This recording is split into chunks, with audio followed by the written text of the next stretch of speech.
Hi, this is Danielle Wiley from Sway Group, and I am starting something new this week. I'm going to call it Twofer Tuesday as kind of a nod back to my classic rock radio listening days of high school. But just going to touch base with you guys every Tuesday and share with you two things that are on my mind. So this week, it's just two things that we're hearing a lot of or that I've been involved in discussions of. So one of those is using influencer marketing for B2B, which thanks to technology is so much easier these days. And we've been doing a lot of it. I actually have an article up on Forbes.com, which we will link to below. And there's lots of great information in there. And just one other little nugget that was not included in that article, but I wanted to share. One of the things that we've been doing most with B2B influencer marketing is turning just really excited customers, your advocates, into influencers. So the way influencer marketing traditionally works is you find someone who has a great audience and who has an affinity for your product or your service, and you hire them to be an influencer. With B2B, that can be a little bit more difficult. Like if you're trying to reach builders to sell more cabinets, or I don't know, you're trying to reach buyers, food service buyers, like at a university to buy your pasta to carry at the cafeteria.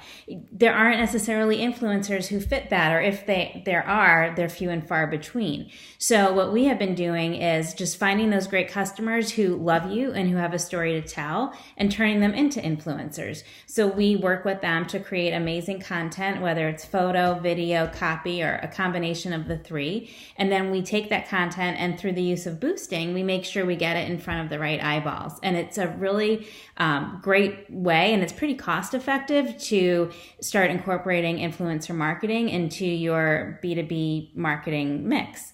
So that's one thing that's on my mind.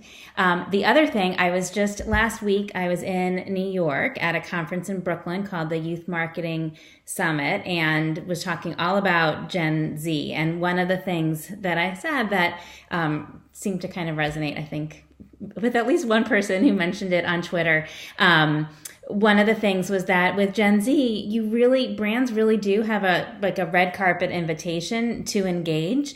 As the parent of someone in Gen Z, and through all the work that we've done with that, targeting that demographic, one of the things that we've seen is that Gen Z really they kind of assume that everything is sponsored. Like when they go online and see anyone talking about any product, the assumption is that it's sponsored, and they just assume that that's going to be the case.